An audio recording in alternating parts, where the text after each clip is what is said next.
એક મોટા સમાચાર આવી રહ્યા છે કે આહવા અને ડાંગમાં આવેલી તાલુકા જેલ તોડી બે કેદીઓ ફરાર થયા છે।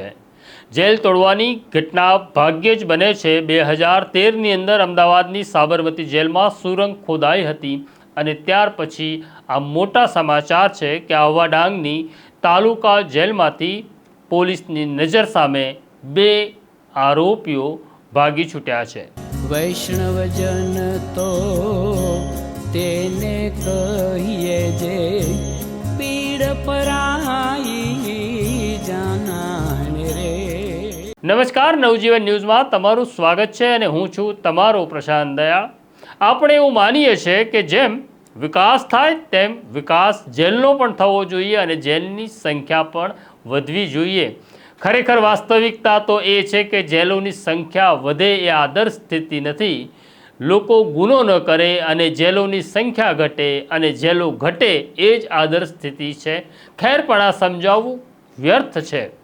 વાત એવી છે કે ગુજરાતની અંદર જે જેલો આવેલી છે તેમાં સબ જેલ છે, જિલ્લા જેલ છે અને સેન્ટ્રલ જેલ છે, જ્યારે તાલુકા કક્ષાએ જે જેલો છે તે મામલતદાર હસ્તક જેલો હતી।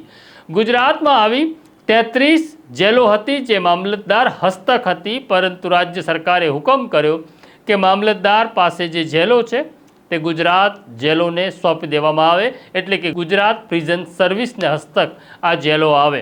આમ 33 નવી જેલો ગુજરાત જેલોના હસ્તકમાં આવી, પણ સમસ્યા એવી છે કે જેલ તો આવી ગઈ પણ સ્ટાફ નથી। એટલે આ જેલ સંભાળે છે કોણ?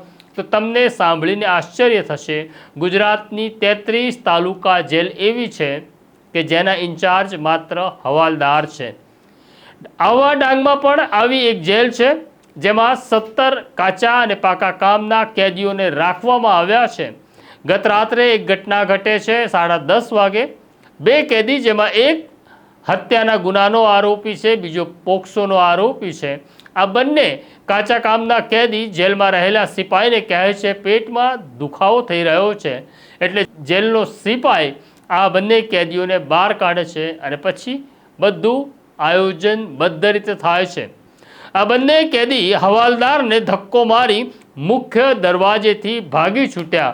આમ જેલના મુખ્ય દરવાજેથી કોઈ કેદી ભાગ્યા હોય એવી જવલ્લેજ બનતી ઘટનાઓ પૈકીની એક છે। બે કેદી ભાગી છૂટ્યા છે। આ મામલે જાણકારી મળતા ડાંગના એસપી પૂજા યાદવ ઘટના સ્થળે પહોંચ્યા। તેમણે સ્થળનું નિરીક્ષણ કર્યું અને પોલીસ ફરિયાદ પણ નોંધાઈ છે। તો આવી આપણી જેલોની કહાની છે, જેલોની સ્થિતિ છે। આ સ્ટોરી અંગે તમારે શું કહેવું? કોમેન્ટ બોક્સમાં જરૂરથી લખજો। અત્યારે મને મારા સાથથી અબુઝરને રજા આપો। નમસ્કાર।